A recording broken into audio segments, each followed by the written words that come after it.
This is the beginning of our Happy Founders Appreciation Day. No.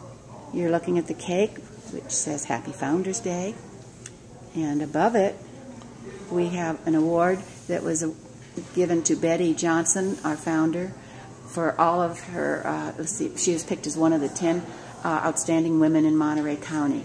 And I suspect that maybe a large part of that was her contribution to the creation of this club. We thank you, Betty. Shall we go ahead? All right. Oh, there's the camera. Okay. What do you do? Put this on everybody that walks in? No, just you. Rick knows it. You know his address and phone number. If we don't have a sign up. Is this Cheryl? Cheryl's coming today. I don't know. She told me she'd have to be here. Oh my goodness. But if not, we're all kind of familiar with her.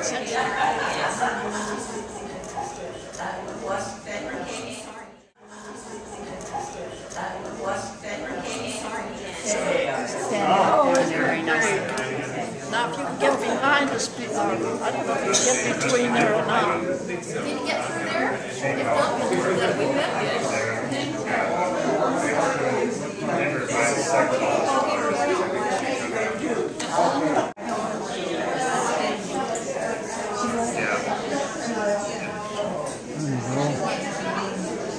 Say something. Cheers. That was somebody. Certainly looks like they bring it out.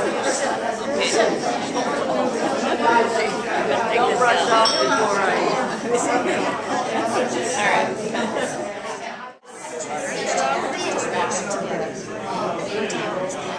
There'll be more introductions to follow lunch. Some of you I know I have not mentioned yet, but I will get to you.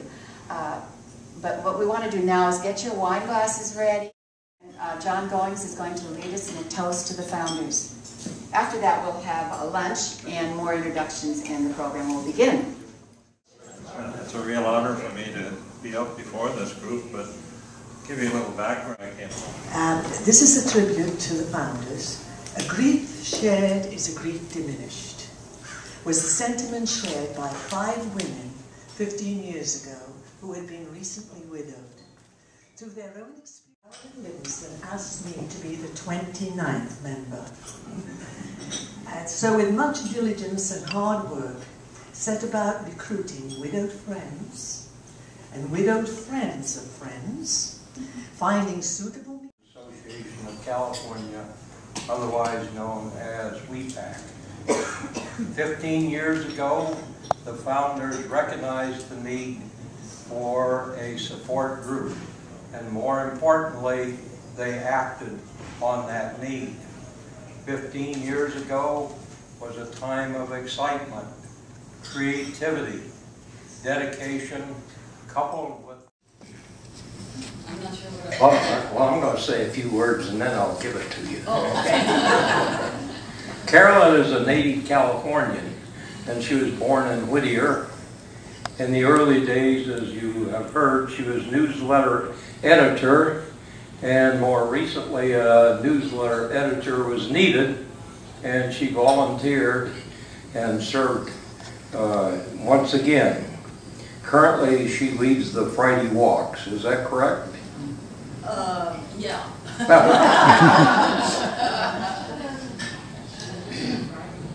Well, I was told that I was supposed to say something funny about the early days, and the main thing is that people heard how much fun we were having at our meetings and our activities, that they asked to join. They wanted to join, but they weren't widowed. For many years, Ramona have been the spark plug for the WEPAC picnics, and that provided a way for all of us to get together in a different format, in a different setting. She served as WEPAC president in the early days, and now she's volunteered as a... In 1995, my husband died, and I knew no one, not a soul in this area. And fortunately, Wayne Levengood talked me into talking to one person who happened to be Pat Lockhart. And 2.5 hours later, we really connected, which was wonderful. Because to come to an area and not know a soul is very frightening, especially after you've lost your husband. So I thank you, Wayne. It was wonderful.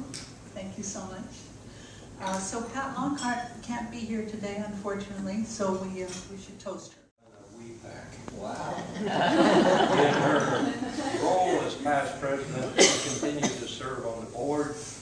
Betty knows where the North Star is.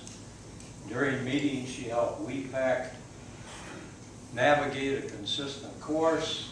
On occasion, she offered a different viewpoint for the board's consideration. So Betty on...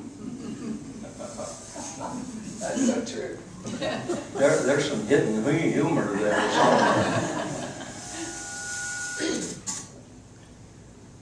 Betty, on Founders Day, you have the place of honor. Thank you. Yes, I did provide different points of view sometimes. And the reason was to keep the goal in mind. It's very easy. This group could be very easily just moved over to a singles group. That's very easy.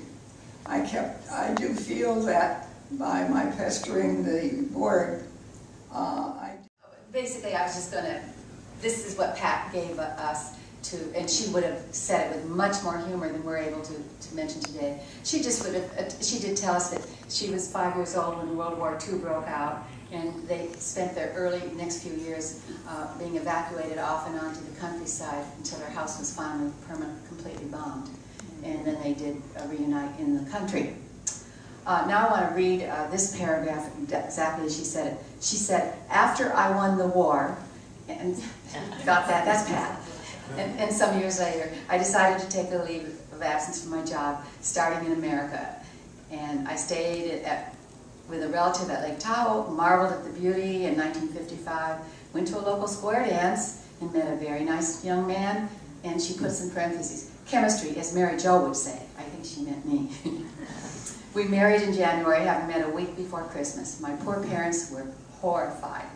But like most 21-year-olds, I disregarded their telegrams, which were urgently saying, come home immediately. And she continued on her merry way. So those were her words.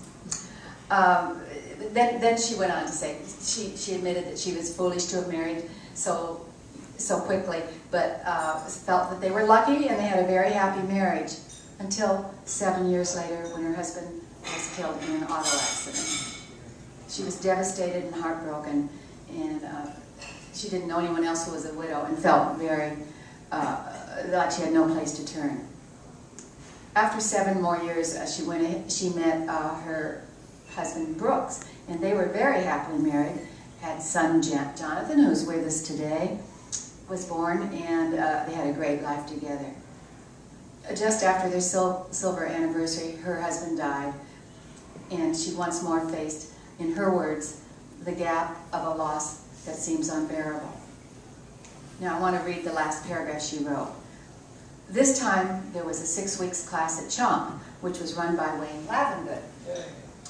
Each week we met together and were able to talk about grief, share our experiences, and help each other. That was where I met Betty Johnson and Carolyn Livingston, and where the idea of WEPAC was born.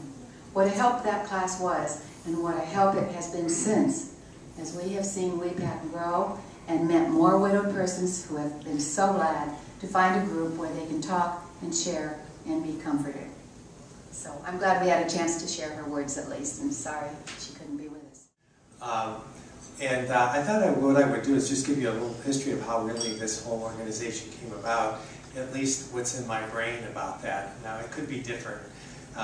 What I remember may not be totally correct, but between all of us we usually get a good story anyway. Back in the 80s, there were 3 of us that got together one day at Community Hospital. And so I just give my congratulations and appreciation to these ladies who took what was probably one of the most difficult times in their lives and made something positive out of it. I respect them for that. Thank you. Thank you, Wayne. That was beautifully expressed. Age directions. Two women of uncertain age, Helen and Alice, old friends. Helen is on one of her routine weekend visits at Alice's. All set? All set. Okay, you lock. I'll ring for the elevator. I wouldn't know. I went to the kitchen to get my water bottle. I always leave my keys in the same place. Here they are, in the fridge. Of course. Do I need it? No, yes. Hold it closer. Okay, all ready. Let's go. Wait a minute, my glasses. Where are they? I had them. You were just wearing them. Was I? I think so. I must have put them down when I was in the bedroom. Did you leave them on the bureau? I wasn't anywhere near the bureau. Why would you take them off? I don't know. I'm blind as a wall without them. That's probably why you can't see where you put them. Oh, for heaven's sakes, I'm wearing them. Of course. I'm so used to you with them on, I didn't notice. I think you may need glasses. Shall we? You lock. I'll get the elevator.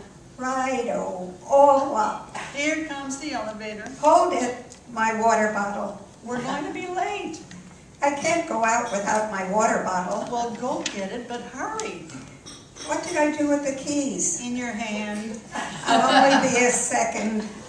The elevator's here. Okay, keep your shirt on. Get in. I can't hold this door any longer. It's a good thing I went back. Someone left the stove on. I'm starving. Me too. Push G. Do I look overdressed? No. Do I look too casual? No. Although I would not have worn my house slippers. Oh my God. We have to go back. We're going to be late. Well, I can't go to lunch in my house slippers, Alice. Okay, but run. Run. I'll need the keys. Well, I don't have them, Helen. Well, where are they? I don't know. Look at that. You left the keys in the door. So I did. We would have been robbed. Oh, now. Someone could have waltzed right in and... All right. I'm holding the elevator. Go. And da-da-da-da-da. Found my shoes. Great. Get in. These are the shoes I got in London. I can't unlock the car. That is so maddening. What was the name of that film? I can't understand it. Have you got the right key? What is all that stuff in the back seat? We're going to be late. Wait a minute. This isn't my car. Oh, for Pete's sake.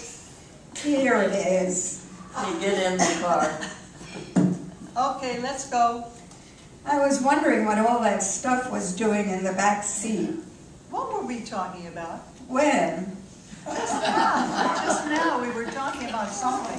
You mean in the apartment? No, just now. Keys?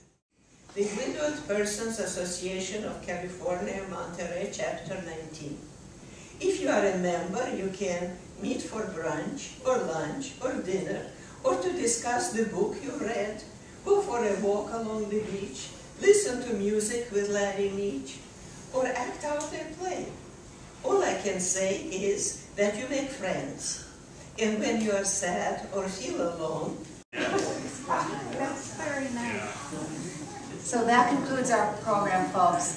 And you feel free or encouraged to come up and give them your personal thanks if you would like.